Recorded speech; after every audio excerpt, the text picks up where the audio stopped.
ബിസ്മില്ലാഹിർ റഹ്മാനിർ റഹീം. അൽഹംദുലില്ലാഹ് വസ്സലാത്തു വസ്സലാമു അലാ റസൂലില്ലാഹ് വഅലാ ആലിഹി വഅസ്ഹാബിഹി വമൻ തബിഅഹും ബിഇഹ്സാനിൻ ഇലാ യൗമിദ്ദീൻ. അമ്മാ ബഅദു.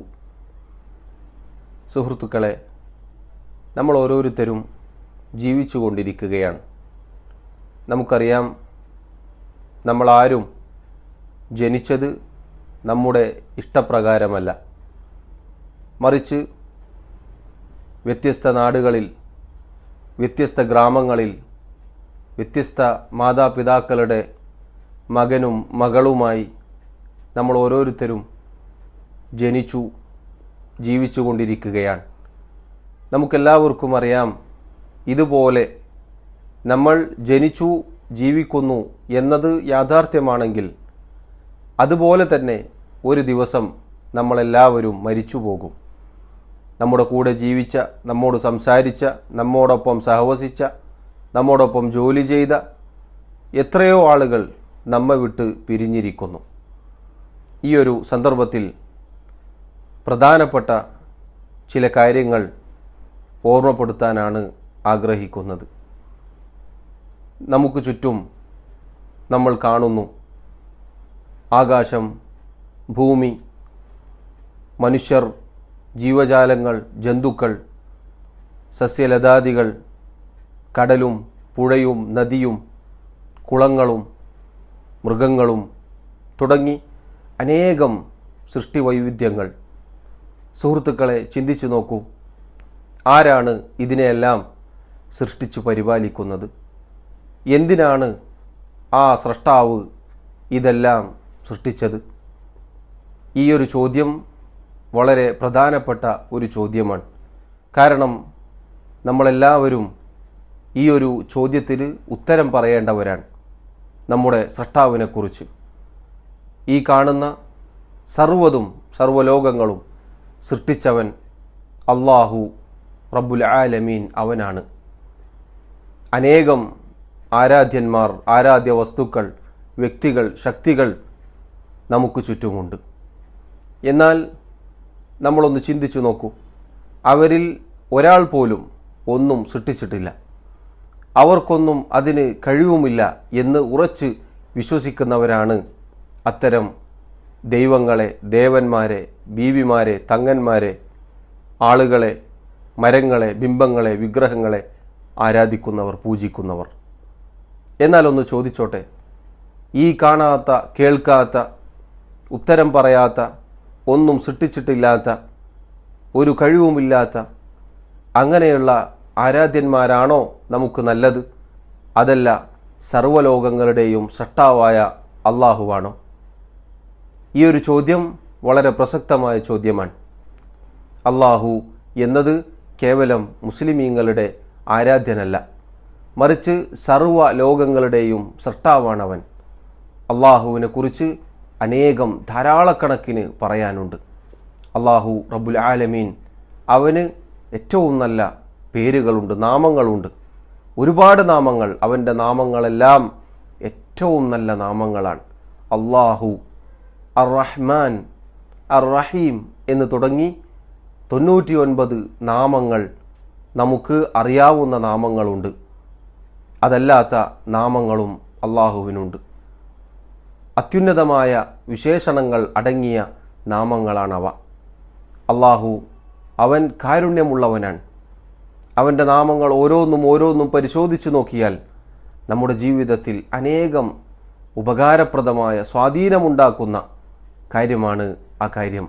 അതിലൂടെയാണ് ഒരുവന് റബ്ബിനെ, അല്ലാഹുവിനെ, സൃഷ്ടാവിനെ മനസ്സിലാക്കാൻ സാധിക്കുക. പ്രിയപ്പെട്ടവരെ, ആ അല്ലാഹുവിനെ നമ്മൾ ഇബാദത്ത് ചെയ്യണം, ആരാധിക്കണം. ആരാധന എന്ന കാര്യത്തിൻ്റെ അറബി വാക്കാണ് ഇബാദത്ത് എന്നത്. ആ ആരാധനയ്ക്ക് വേണ്ടിയാണ്, ആ ആരാധന ആ സൃഷ്ടാവിന് സമർപ്പിക്കുവാൻ വേണ്ടിയാണ് അവൻ നമ്മെ സൃഷ്ടിച്ചത്. നമ്മുടെ ജീവിതം വെറുതെയല്ല. എവിടെയെങ്കിലും ജനിച്ച് കുറേ കാലം ജീവിച്ച് അങ്ങനെ മരിച്ചു തീരേണ്ടവരല്ല നമ്മൾ ഓരോരുത്തരും. മറിച്ച് നമ്മൾ ഓരോരുത്തരും മരണാനന്തരം ഉയർത്തെഴുന്നേൽപ്പിക്കപ്പെടുന്നവരാണ്. അള്ളാഹുവിൻ്റെ മുന്നിൽ ചെന്ന് നിൽക്കേണ്ടവരാണ്. അതുകൊണ്ട് നമ്മുടെ ജീവിത ലക്ഷ്യം നമ്മൾ മറന്നു പോകരുത്. നമ്മുടെ ജീവിത ലക്ഷ്യമെന്നത് നേരത്തെ സൂചിപ്പിച്ച ഏതൊരു സൃഷ്ടാവാണോ ആ സൃഷ്ടാവിന് വഴിപ്പെട്ടവരായിക്കൊണ്ട് ജീവിക്കുക എന്നതാണ്. ആ അള്ളാഹു അവനെ മാത്രം ആരാധിക്കണമെന്ന് പറയാൻ ധാരാളക്കണക്കിന് പ്രവാചകന്മാരെ നമ്മിലേക്ക് അയച്ചിട്ടുണ്ട്. ഒരുപാട് വേദഗ്രന്ഥങ്ങൾ അള്ളാഹു അവതരിപ്പിച്ചിട്ടുണ്ട്. നമ്മിലേക്ക്, ഈ സമുദായത്തിലേക്ക് വന്ന പ്രവാചകനാണ് മുഹമ്മദുൻ സല്ലല്ലാഹു അലൈഹി വസല്ലം. എല്ലാ പ്രവാചകന്മാരിലും നമ്മൾ വിശ്വസിക്കണം. പ്രത്യേകിച്ച് നമ്മിലേക്ക് അയക്കപ്പെട്ട പ്രവാചകനെ നമ്മൾ വിശ്വസിക്കണം. ആ പ്രവാചകൻ്റെ ജീവിതമെന്ന് പറഞ്ഞാൽ പച്ചയായി രേഖപ്പെടുത്തപ്പെട്ട ജീവിതമാണ്. ആ പ്രവാചകനെ അനുധാവനം ചെയ്തുകൊണ്ട്, ആ പ്രവാചകൻ്റെ ചര്യ അനുസരിച്ചുകൊണ്ട് അങ്ങനെ ജീവിക്കുന്നവരായിരിക്കണം നമ്മൾ ഓരോരുത്തരും. അതുപോലെ അള്ളാഹു അവതരിപ്പിച്ച ഈ സമുദായത്തിന്, ഈ പ്രവാചകന് അവതരിപ്പിച്ചു കൊടുത്ത വേദഗ്രന്ഥമാണ് വിശുദ്ധ ഖുർആൻ. ആ വിശുദ്ധ ഖുർആൻ അത്ഭുതകരമാണ്. അതിൽ ഒരുപാട് കാര്യങ്ങളുണ്ട്. മാർഗദർശനമുണ്ട്, രോഗശമനമുണ്ട്, സമാധാനമുണ്ട്, അനേകം കാര്യങ്ങളുണ്ട്. അത്ഭുതകരമായ കാര്യമാണ്. സൃഷ്ടാവിൽ നിന്ന് അവതരിപ്പിക്കപ്പെട്ടതാണ് എന്നത് തെളിയിക്കുന്ന അനേകം തെളിവുകൾ, ധാരാളക്കണക്കിന് തെളിവുകൾ അടങ്ങിയ ഒരു വേദഗ്രന്ഥമാണ് ആ പരിശുദ്ധ ഖുർആൻ. പ്രിയപ്പെട്ടവരെ, നമ്മൾ ജനിച്ചു ജീവിക്കുന്നു. ഏതൊരു സൃഷ്ടാവാണോ നമ്മെ സൃഷ്ടിച്ചത്, ഏതൊരു സൃഷ്ടാവാണോ നമുക്ക് എല്ലാ അനുഗ്രഹവും തന്നത്, ആ സൃഷ്ടാവ് പോരെ നമുക്ക്? ആ സൃഷ്ടാവിനെ ആരാധിച്ചുകൊണ്ട് അവന് വഴിപ്പെടുന്നവരായാൽ പോരെ നമുക്ക് എന്നത് ലളിതമായ ചോദ്യമാണ്. എന്നാൽ ആ ചോദ്യത്തിന് അതെ എന്നുത്തരം പറഞ്ഞവർ മാത്രമേ രക്ഷപ്പെടുകയുള്ളൂ. ഒരാൾ ഇസ്ലാം, ആ ദീൻ, ആ മതം അത് സ്വീകരിച്ചുകൊണ്ട് അങ്ങനെ ജീവിച്ചു മരിച്ചാലല്ലാതെ മരണാനന്തരം രക്ഷപ്പെടാൻ സാധിക്കുകയില്ല. മരണശേഷം മരണശേഷം എന്ത് സംഭവിക്കും എന്നതിന് ഇസ്ലാമിനല്ലാതെ വ്യക്തമായ മറുപടി പറയാൻ മറ്റൊരു പ്രത്യശാസ്ത്രത്തിനും മറ്റൊരു മതത്തിനും സാധ്യമല്ല. ഇസ്ലാമിൽ പ്രമാണങ്ങൾ വ്യക്തമായി അറിയിച്ചു നൽകുന്നു മരണാനന്തരം എന്ത് സംഭവിക്കും. മരണാനന്തരം അങ്ങനെ മരിച്ച് തീർന്ന് പിന്നീട് പുനർജനിക്കലല്ല, മറിച്ച് ഈ ശരീരം, ഈ ആത്മാവ് ഇത് പരലോകത്ത് ഉയർത്തെഴുന്നേൽപ്പിക്കപ്പെടും. അള്ളാഹുവിൻ്റെ മുന്നിൽ ചെന്ന് നിൽക്കും. അവിടെ സ്വർഗമുണ്ട്, നരകമുണ്ട്, വിചാരണയുണ്ട്. അതെല്ലാം കഴിഞ്ഞ് ഒന്നല്ലെങ്കിൽ സ്വർഗത്തിലേക്ക്, അതല്ലെങ്കിൽ നരകത്തിലേക്ക്. അവിടെ രക്ഷപ്പെടുന്ന വിഭാഗം എന്ന് പറഞ്ഞാൽ ഇഹലോകത്ത് അള്ളാഹു സൃഷ്ടാവ് അവതരിപ്പിച്ച മാർഗദർശനം അത് പിൻപറ്റി അതിലായിക്കൊണ്ട് മരണപ്പെട്ടു പോയവർ മാത്രമാണ്. അതല്ലാത്ത നിഷേധിച്ച് തള്ളിയവർ ആരൊക്കെയുണ്ടോ അവർക്ക് കത്തിയെരിയുന്ന നരകമാണ്. പ്രിയപ്പെട്ടവരെ, ഇത് യാഥാർത്ഥ്യമാണ്. മരണത്തിന് മുന്നേ, മരിക്കുന്നതിന് മുന്നേ, നമ്മുടെ ഓട്ടം, ഈ നെട്ടോട്ടം അവസാനിക്കുന്നതിന് മുന്നേ ഈ യാഥാർത്ഥ്യം ഉൾക്കൊള്ളാൻ സാധിച്ചാൽ നമ്മൾ രക്ഷപ്പെട്ടു. ഇസ്ലാം ദീൻ എന്നത് നമ്മുടെ സൃഷ്ടാവ് അള്ളാഹു നമുക്ക് നൽകിയ ശരിയായ മാർഗദർശനമാണ്. ആ ദീൻ, ആ മതം അത് മാത്രമേ നാളെ പരലോകത്ത് അള്ളാഹുവിങ്കൽ സ്വീകരിക്കപ്പെടുകയുള്ളൂ. സ്വർഗമുണ്ട്, നരകമുണ്ട്. സ്വർഗത്തിൽ പ്രവേശിച്ചാൽ എല്ലാ സുഖങ്ങളും മറന്നു പോകുമാറ് നമ്മൾ ഏതൊരു സൃഷ്ടാവിനെയാണോ ഇഹലോകത്ത് ആരാധിച്ചു കൊണ്ടിരുന്നത് ആ സൃഷ്ടാവിനെ അവൻ കാണിച്ചു തരും. എന്നാൽ നരകത്തിൽ പ്രവേശിച്ച ആളുകൾ അവർക്കുള്ള കത്തിയെരിയുന്ന ശിക്ഷയേക്കാളെല്ലാം വലിയ ശിക്ഷയാണ്. സൃഷ്ടാവിനെ അവർക്ക് കാണാൻ സാധിക്കുകയില്ല. നോക്കൂ, ഈ കണ്ട ആകാശഭൂമികൾ, അതിലുള്ളത് സർവ്വതും സൃഷ്ടിച്ചു പരിപാലിച്ച അള്ളാഹു, നമ്മുടെ സൃഷ്ടാവ്, അവനെ നേരിട്ട് കാണുക എന്നത് എന്തുമാത്രം പ്രത്യേകതയുള്ള കാര്യമാണ്.